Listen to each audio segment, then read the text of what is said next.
喳喳喳喳喳，呱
！Hello everyone, I'm Joshua Viney from Shaolin Ujai. Today we're going to discuss the techniques of Shaolin Xiao Hong Quan. Now this is a form with many techniques and many variations, so we're just going to cover a few textbook applications.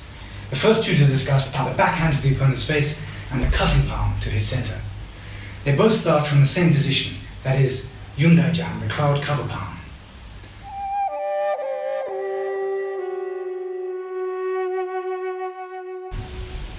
The cloud cover palm is where you face the opponent with one hand suspended above the head. But why would you face the opponent in this frame instead of holding your hands in the center?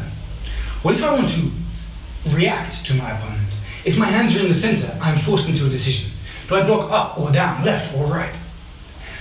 But with this frame, there is no decision because there is only one possible reaction, which is to bring the hands close together. Simply reacting is much faster than making a decision.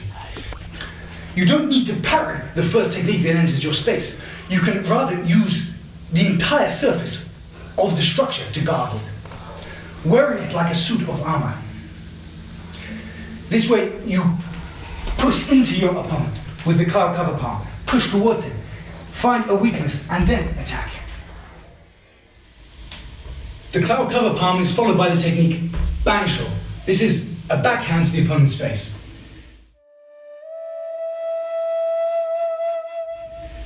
Now, the point in this technique is that it's a very fast reaction, automatic. You're not aiming to do a very powerful hit. Rather, you use the back of your wrist, knuckles, and fingers to smack straight in the opponent's face, which is a kind of stinging strike. It's not designed to finish your opponent, just to give you more opportunity.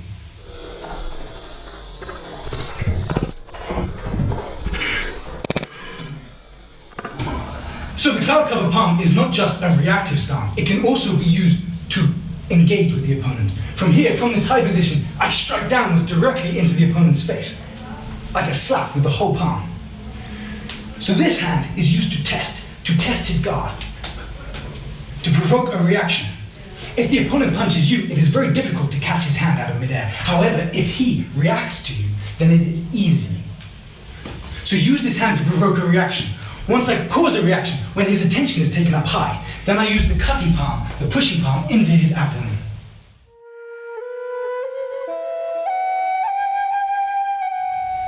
The idea is to empty the breath out of his lungs so he can't fight anymore. The action of the palm, it enters into the belly button and cuts upwards to the solar plexus, so it's an upwards action. But at the same time, you lunge in with your body, forwards. So you first take his attention high, and lunge in to his center.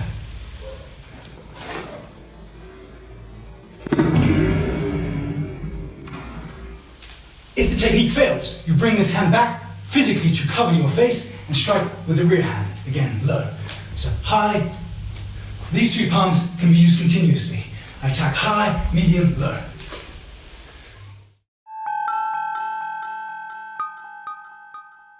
The next technique is Shushan. This is to shrink your body. Simply put, this technique is a dodge. When the opponent strikes at you, you move your head away. This is the most natural reaction in the world, but usually people will leave their legs behind. In this stance, instead, I withdraw, I receive my leg at the same time as dodging. This makes me a little faster. It helps my body mechanic. At the same time, with my leg withdrawn, I can counterattack with a kick or move in another direction. If he attacks and I withdraw with my whole body, then although I may have dodged the strike, I have gained nothing, I've lost ground.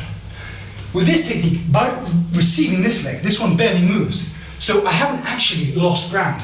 I can counterattack immediately and I'm still in range.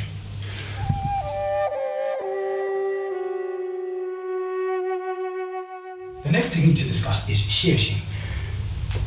It looks like this. Simply put, this is a strike to the opponent's solar plexus. But why do I strike with one hand out to the side instead of keeping it close to my face to cover me? Well, the idea is this. Shushan is both a dodge and strike at the same time. So striking forward, you also dodge your head to the side and lean your body forward dramatically.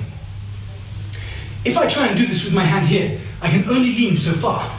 By throwing the hand to the side, it acts as a counterbalance and allows me to lean my head further to one side and to lean further forwards. So this shoulder is aiming to touch this knee almost. You can try this for yourself. You will find that when you strike in this way, you can't lean anywhere near it as much as if you throw the fist to the side as a sort of counterweight. The purpose of this is, you see from my opponent's perspective, as he strikes and I defend and evade, when I go to strike him, my head has moved a long way from its original position. It's displaced very far. This way, it's hard for him to counter hit me, because he doesn't know where my head's going to be.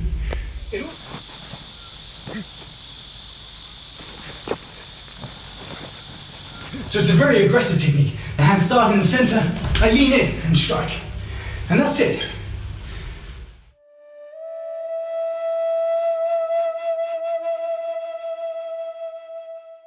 The next technique is Shuddha Dajang Zui. That is the lion opens wide his mouth. It looks like this. You enter the opponent from a low position. I check his knee, I grab around the back of his leg. And when we're close, this hand touches, and then I push his face while lifting his knee at the same time. There's no need to strike, rather you get close and make contact first and then push. This is the simple version. There is a more hateful version. In that, this hand, instead of hooking to the outside of his knee, it hooks to the inside and claws at his groin. And then I do the same thing, but pulling on his groin, which is more powerful. If the technique fails, you bring the hands back with a claw. So you can see more clearly. This hand claws his groin, and this hand claws at his throat, at the side of his neck. This way you have some control over him, and from this position, you can enter with your knees or use your head to strike him, or other things. Also, this technique is used sometimes the opponent just wants to wrestle with you. So this technique is used to check, to push him back, to stop his momentum. This hand checks his leg so he can't get close enough to throw you. This hand checks his body. I can then grip his clothes and we can wrestle. So it's used to stop someone's momentum. That's Shuddha Dajang Zui.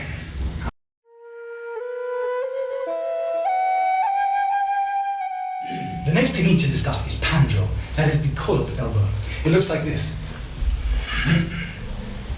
Now a lot of people are confused by this technique because of the way the front hand moves. Is it a block? Is it a strike? Well, it's neither.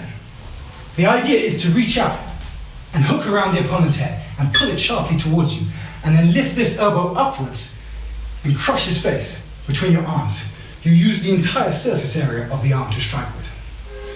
Typically, you'll take his attention low, perhaps kick him in the groin to bring his head forward slightly, and then hook it. Use as much strength as you can with this hand.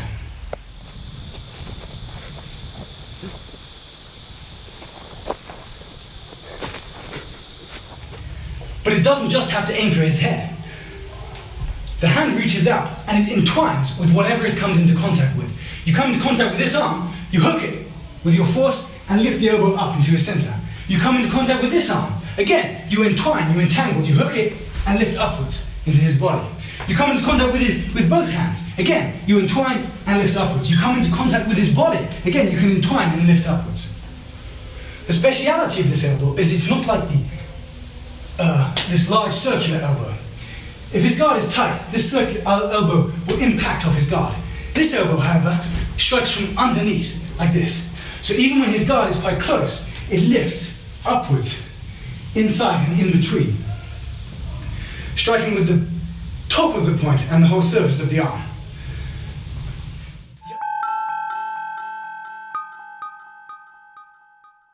The next technique is Shing, 7 stars. It looks like this. And Danbian, the single whip. In the course of struggling with your opponent, sometimes they will get the chance to grip you around the neck. From here, they will probably want to attack you with their knees. If you can't release yourself immediately, you need to defend yourself against their knees. So what I do is this. This hand grips the other at the wrist, forming a strong structure with my hands. When he attacks with his knees, I can use this structure to block and defend against them, and press all the while into his bladder. As he pulls towards, instead of resisting and fighting, I go with it, like this. I push into him, and from here, as I step forward, I push into him, and this knee drags across the floor and smacks into his lower shin, here, or into his inner thigh, or his groin. I can't stand up and knee him, because he's pushing me down, and I can't use my hands because they're occupied. So I use the low knee strike. The top of your knee is much stronger than the inside of his shin or his inner thigh. So when he is in the process of kneeing you, you can knock him down with this technique. The important thing is to capture his momentum, to be aggressive. Instead of resisting, use his force against him. As he pulls you towards him, go with it and strike in. All the while, it's pressing against him strongly. Once you're in this position, if you haven't knocked him down, you need to try and release yourself. You don't want to stay in this position. So I release my head and use the technique Danbian to pull myself away. Striking from no distance has no power. So from this distance, I need to twist and use the other hand to help me, to pull away from him and separate myself. This is the technique Shing, 7 stars.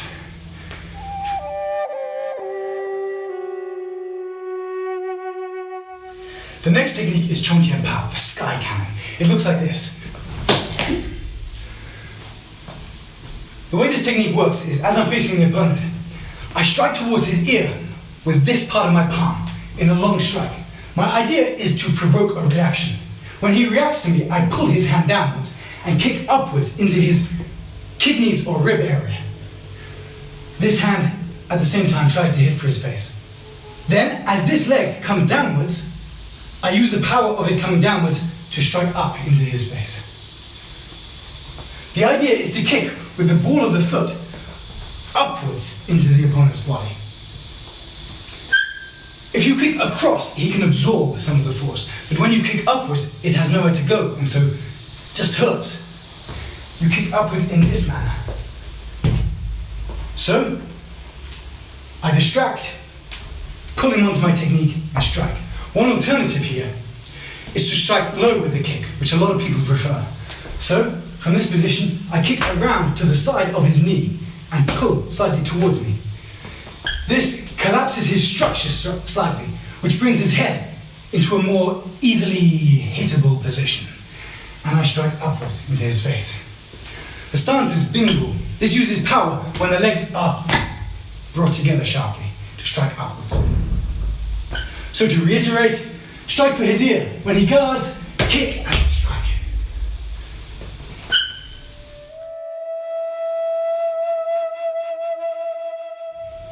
The next technique is highly larger. It looks like this. You reach towards the opponent's face and then strike downwards with the heel of your palm into his groin or bladder. Reaching forward first has 2 functions. 1, it distracts his attention. And 2, when your hand is prepared high, it can swing downwards with all the more force. So I reach towards his face and swing downwards. When I swing downwards, I turn my whole body away from him to get the maximum force out of this palm, flinging backwards. If I strike him with this sort of force, it is likely to provoke a reaction. If I hit him, maybe his head will come forwards. So, from this position, I can then capture his head and strike it, crush it between my hands. From the first few techniques in Xiao Hong Quan, we see a simple strategy emerging. You stand in this frame. If your front hand makes contact with the opponent, you strike with the rear hand, either to the face or to the groin. If the rear hand makes contact with the opponent, I strike with the front hand, either to the face or to the midsection. If he advances a step, come forward, I withdraw. If he withdraws, I advance. Just those few moves together form a complete simple strategy.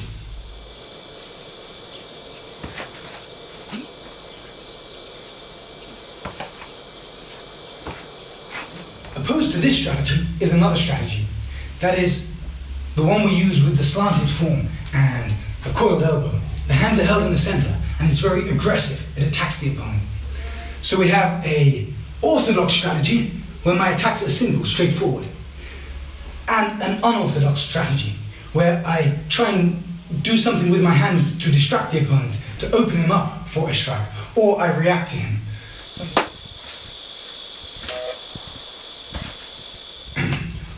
When you fight, the way you fight depends on your motivation, why you're fighting, what things are going on, what you're fighting for, and your emotional state.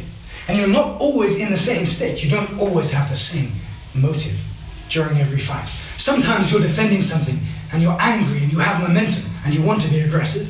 Sometimes you're more cautious and apprehensive. So these two strategies cover a wide range of psychological situations. Thank you very much for your time.